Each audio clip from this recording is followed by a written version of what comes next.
All right. I'll be presenting on a paper that was just recently accepted into EPSL. The paper is by myself, John Higgins at Princeton University, and my former PhD advisor, Peter Swart. And what we're trying to do in this paper is integrate multiple data sets of either isotope geochemical, so actual direct chemical measurements, and clumped isotope measurements. And we're trying to form a single diagenetic model which can account for variance in both, and thus reconstruct various fluid properties at the time of deposition and afterwards. So just to introduce myself again, I did my bachelor's degree at UC Santa Cruz. I did my PhD at University of Miami with Peter Swart, and I'm currently a postdoc at Cardiff University. And as I said before, my research focus is chemically describing carbonate diagenesis and how it affects climate records. So just to take you through the work, we're going to be looking at the Bahamian margin, specifically discussing the margin of the Great Bahama Bank. That's the one which faces the United States and Florida and Cuba. And we're going to create a model for calcium isotope fluid carbonate interaction. And we're going to, with different advection rates and different depositional rates, and we're going to constrain the carbonate reaction rate using clumped isotope geochemistry. And then we're going to use those previous two models in order to calculate the rate of flow of fluid into the sediments. And then lastly, we're going to see how changes in that fluid flow correlate with local and global events, particularly as they pertain to sediment deposition in the area and the structure of the margin. So this is a bathymetry map of the area around Great Bahama Bank. I also added arrows which show the sort of prevailing water directions. So here you have, this is the Gulf Stream flowing up through the Florida Straits. And then coming through the Santaran Channel on the right here, you have various minor currents which flow up. But ultimately, these flow up to 2 meters, or up to a meter or 2 meters per second at the surface. These are very fast-moving water currents in the area, and these water currents diminish down in depth, but never quite go away. So the prevailing direction of the benthic currents is also the same as the prevailing direction of the primary currents. And the sediments being deposited here are moved about by these currents. So you have the carbonate factory on the platform top, and the various muds and peloids get deposited on the margin. But because of the intensity, and here we're seeing a cross section of the intensity of fluid flow, of water flow, you can see that areas where you have a high degree of very intense fluid flow, you tend to get little moats, and then you have, in areas of low fluid flow, you have these large drift deposits where the sediments fall out of suspension. And altogether, these currents largely are the governing factor for where sediments are deposited and thus how the platform grows.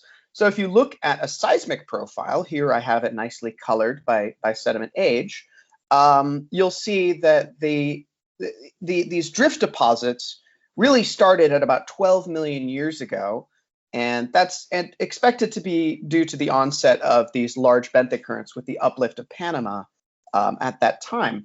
But if you look at a broader look at the Bahama Bank, and this is ignoring the drift deposits in the middle of the strait, but is instead looking at the main platform, you see that at the same time, I've here highlighted in red this 12 million year seismic reflector, and you see that there's actually a significant change in the way sediments deposit at that time, where you go from this very shallow carbonate ramp to a steeply dipping carbonate platform with this nice drop off at the very end in the modern. I'm assuming you can see my mouse. I'm doing a lot of gesturing with it. But there's, at the same time as the onset of drift deposits, you have a major change in platform architecture. Now, this change in platform architecture is far from unique at in the Great Bahama Bank. At the same time, roughly, you have similar changes in depositional form. In this case, we're looking at Sarawak in Indonesia and Malaysia, the Mariana Plateau in Australia, and the Maldives in the Indian Ocean, all of which see this onset of drift deposits and a change in or complete cessation of platform deposition. So this time period is a globally synchronous, this change is a globally synchronous event in a change in how carbonate settings are, how different carbonate area platforms are deposited. So if we go back to our margin, here I have highlighted the site which I'm looking at. This was recovered from ODP leg 166, where they sampled along the entire Bahamian margin. The reason I chose this site is because it nicely samples the mid slope all the way through. And so it consists of, because it's in the mid slope, it consists of a mixture of platform derived sediment and platform derived sediment. And in general, you have this prograding margin, so you tend to have more platform influence over time. The uppermost sediments consist of this aragonitic, but what you can see is that over the upper 200 meters, it goes from about 75% aragonite down to effectively undetectable amounts. And this could either be due to a change in sediment mixing or due to the neomorphism of aragonite. We did some experiments and we're fairly convinced that this is due to the recrystallization of aragonite to calcite and in a largely diagenetically open system. If you look at the pore fluids, you also see evidence of this recrystallization. So here you can see there the pore fluid oxygen isotope ratio increases. Now this is evidence of recrystallization in progressively warmer and warmer burial temperatures, so there's less fractionation of the fluid isotopes. But at the same time, you see this decrease in the magnesium-calcium ratio, which I have plotted on the right, and that's due to the formation of trace amounts of dolomite during this setting. So at depth, this core is on average about 2% dolomite, which because dolomite is stoichiometrically 50% magnesium, 50% calcium, you tend to really draw down a lot of this magnesium. So also a feature that can be seen in these data sets is what's called the flushed zone, where you have an essentially vertical profile. You can see it more easily in the magnesium calcium, where it's for the upper about 40 to 60 meters, you have basically seawater composition down core. And you also see it slightly in the fluid delta 18. And this is evidence of a high degree of advection in these uppermost sediments. But the actual cause of this flush zone and its history is largely not known. And so that's what we're setting out to do in this study, is to see at what point, or has this always been a feature, basically what is the history of this intense advection of fluid into the carbonate platform, since today models of this system suggest that it's flowing at about roughly 10 centimeters per year.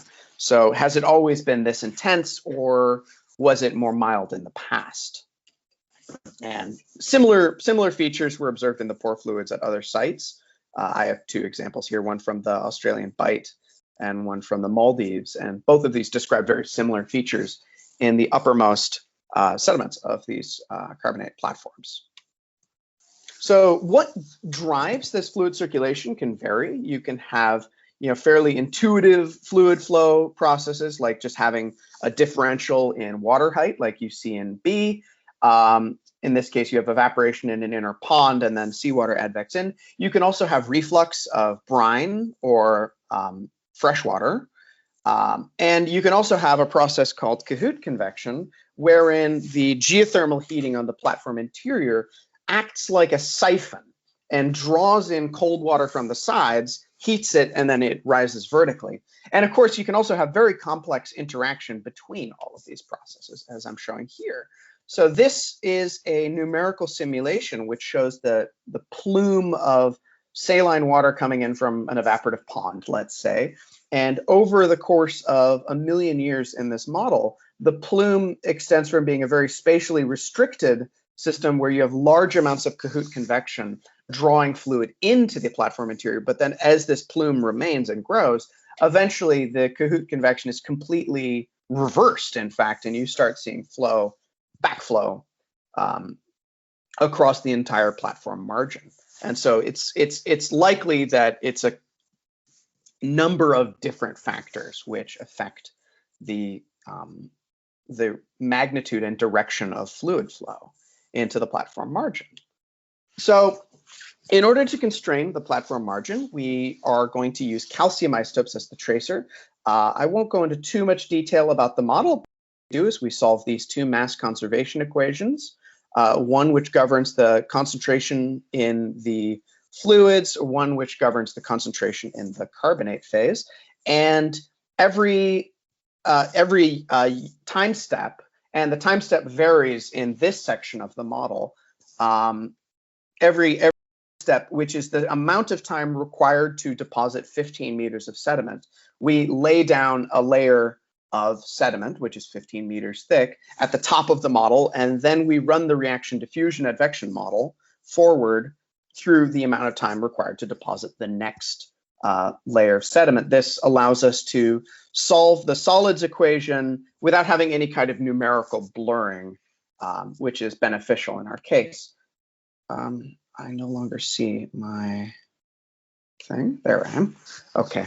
And so then at the bottom of this stack is a non-diffusive boundary condition. And what we need to do, of course, is there's three terms that you need to solve for with the fluid.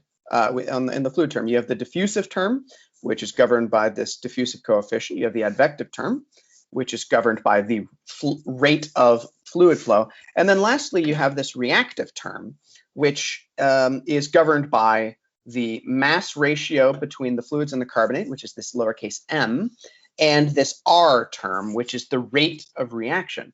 And that turns out to be the sticking point here, because we know the diffusive coefficient, or we have very good estimates of the diffusive coefficient of calcium. We're trying to solve for the advective term, and we just need to know how, in order to figure out the relative contributions of the reactive term and the advective term, we need to know how fast these sediments are reacting. And so these are some of our initial assumptions. We assume that the platform carbonate is fractionated at a fixed value relative to the seawater. We do account for changing seawater. It changed by about 0.2 per mil over the course of this model run. And we assume that diagenetic carbonate does not fractionate calcium with respect to the fluid. And this is something which is fairly robustly understood in the literature. And so we run the model forward so we're just going to create a space that we can look at the data. So here, if we change the sedimentation rate in our model, you can see that if you have a very fast sedimentation rate, you don't get much time to react with this upper boundary condition. And so you tend to have fairly unchanged, you tend to have fairly unchanged, you do have, if it's slow, you do have plenty of time to react with the upper boundary condition. So you change your carbonate a lot. The carbonate is the solid blue line, and the fluids is this dashed red line. And so you can see that they kind of meet at some point where they're at equilibrium with each other. If you increase the sedimentation rate, they have less time to exchange with this upper boundary condition. And so the faster the sedimentation rate, the less you are likely to change the calcium isotope composition of your carbonate. So if we then change the reaction rate, it doesn't really change the equilibrium state of the carbonates, but it just does affect the rate at which it approaches it, which in non-steady state systems is extremely important. And if you increase the advection rate, of course, you're flowing more calcium through the system, which means that you are able to more rapidly overprint the calcium isotope composition.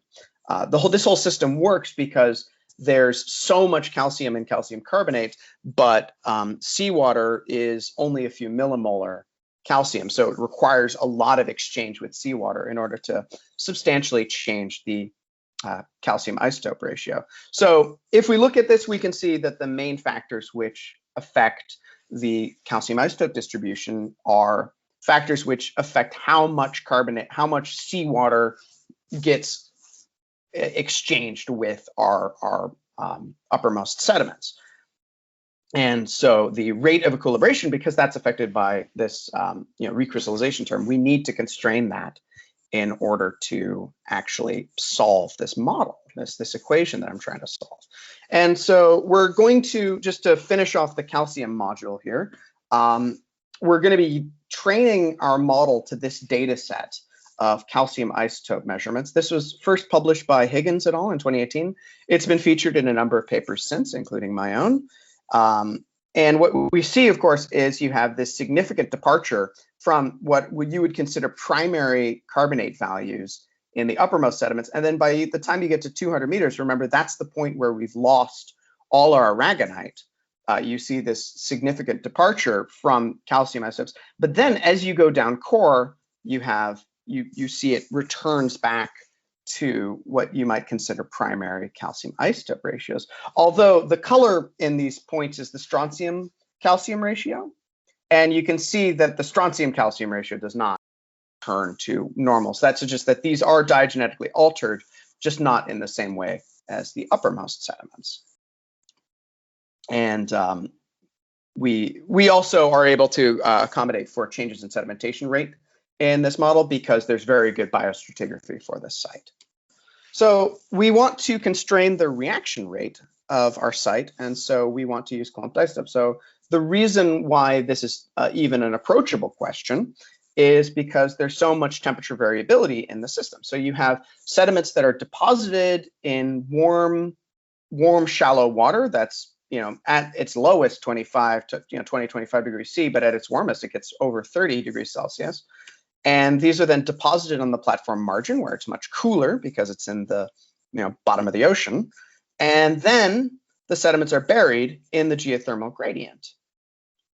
And so if we have our data set, so this is a clumped isotope data set for the ODP site 1003. There's plenty of dots so that we can robustly see different features in the setting. Even if there is uncertainty, we can account for that uncertainty, and I'll show you how later.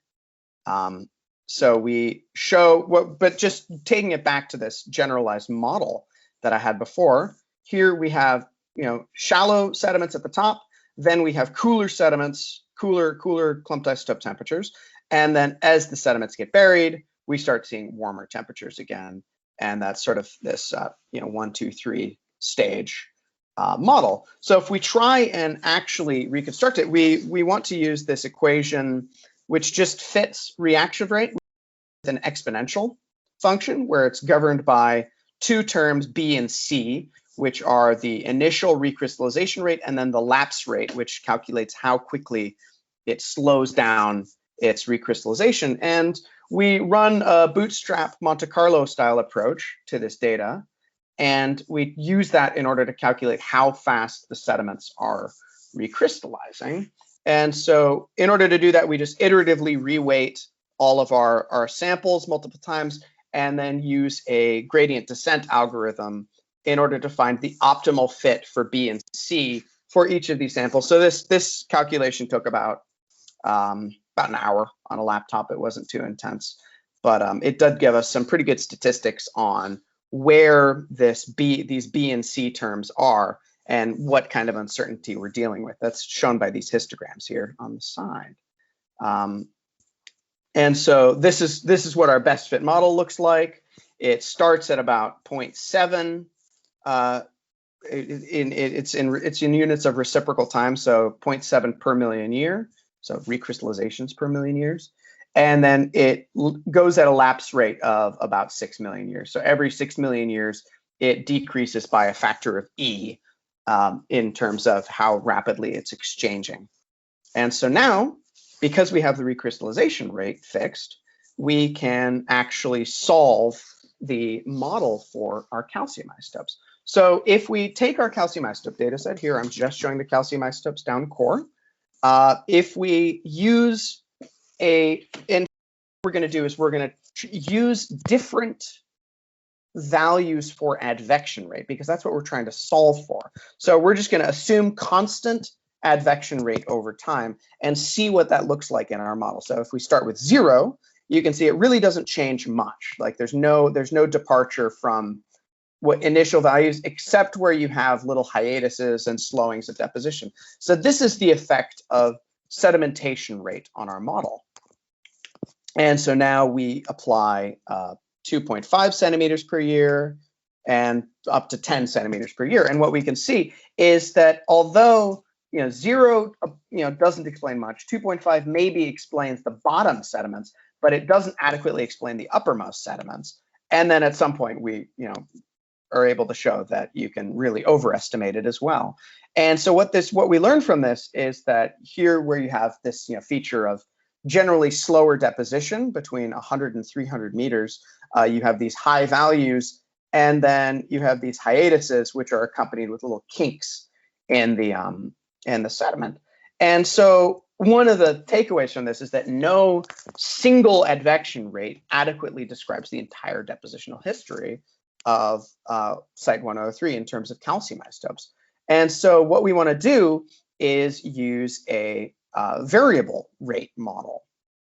And so what I have here is a movie that we can watch together, which shows this this fitting algorithm. And so here what we're using is the Levenberg-Marquardt algorithm, which is a gradient descent algorithm which finds optimal solutions based on an initial guess.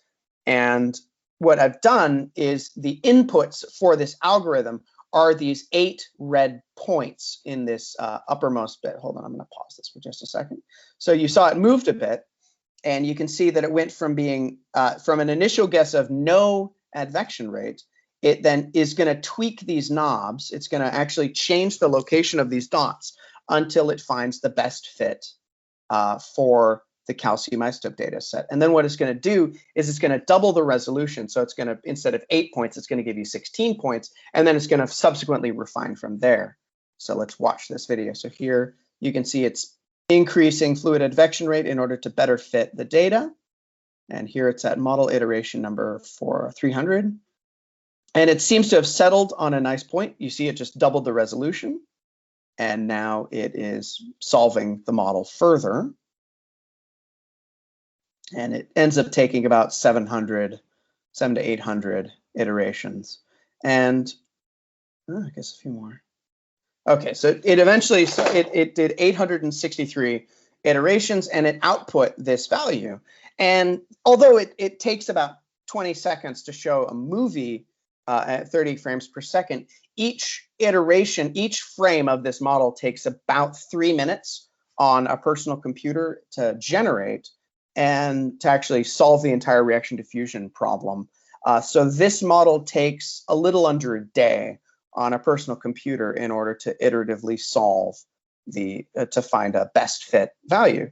But of course, that's not good for statistics. We want to have some uncertainty on the data set. And so in order to assess the uncertainty caused by variance in the measured calcium isotopes, which was considerable, we did just the exact same as we did before. We used this bootstrap algorithm in order to iteratively resample and reweight all of our data. And then we redid the algorithm an additional 200 times in order to calculate the 95% confidence interval associated with the actual uncertainty to do with the measurement of calcium isotopes, which is a few tenths of a per mil on its own. And so this was done 200 times. This is done on the ARCA cluster at Cardiff University. They were able to do this because this would have taken about 150 days on my PC. It ended up taking about 3 days on the supercomputer. So I'm extremely grateful that they were able to let me use it. And here I'm showing in the blue shaded region behind my lines, that's the 95% confidence interval. If you can see it, there are gray lines which are semi-transparent, which show individual bootstrap model runs, and then the bright red line is the actual final best fit model. And what we can see is from 23 million years to about 12 million years, you have very low advection rates. And then at 12 million years, you see this pulse of advection. And then you see it's generally, it's almost uniformly higher than it was before, even though there is still plenty of variation in the value in the fluid flow rate. The model uncertainty gets very high as you approach the modern day, and that's simply because the value approaches a singularity at that point, which means that the reaction model can't affect the newest sediment, even if it wants to. So the uncertainty goes up very high. So don't trust the youngest sediment values, or don't trust the youngest advection values from this model, although we do have direct measurements which largely agree with previous estimates. So what we're seeing is, you'll recall that at 12 million years, we have this major change in platform architecture associated with the onset of currents and drift deposits in the channel. And you see this very nice, very prominent spike in fluid flow at that time. And so the question there becomes, what's actually driving that? And that's not something that we can directly answer with this model, although we can say that there was significant changes in platform architecture. So you could affect the magnitude of Kahoot convection just by creating a steeper platform margin. There could have also been more or less competition with other forces. And also it could have something to do with the progradation of the platform margin. So you're just getting closer to the platform interior, so you have increased fluid flow at that time. Perhaps future work could do more two-dimensional modeling for this site, but that's a little beyond what I'm doing. So if we go into just looking at other sites again, you see that this change in platform architecture was globally synchronous. And this change, at least in the case of the Bahamas, is accompanied with a significant change in the nature of diagenesis at that site. So you could, if you extrapolate this, expect a globally synchronous diagenetic event at multiple sites, simply because this onset of drift deposits resulted in could have similarly affected other carbonate platforms at the same time. So these are correlated, and therefore it's really advisable for people, even if you're purely a geochemist, to still consider the sedimentological context of what you're looking at, especially if you're trying to reconstruct some sort of primary signal from your data, because if you have changes in sedimentology which coincide with changes in geochemistry, those are very likely to be related and may have been affected by these sorts of diagenetic effects. So just to summarize what we did, we were able to constrain recrystallization rate using clumped isotopes within a certain degree of uncertainty. These rates could then be into a reaction diffusion advection model for calcium isotopes. And then this model, when you fit it to a measured calcium data set, predicts that there was a large increase in the fluid flow into the platform margin, which coincided with this globally synchronous rearrangement of shallow carbonate depositional systems. So with that, this is my final slide. And so I thank you all for listening, and I'm open to questions.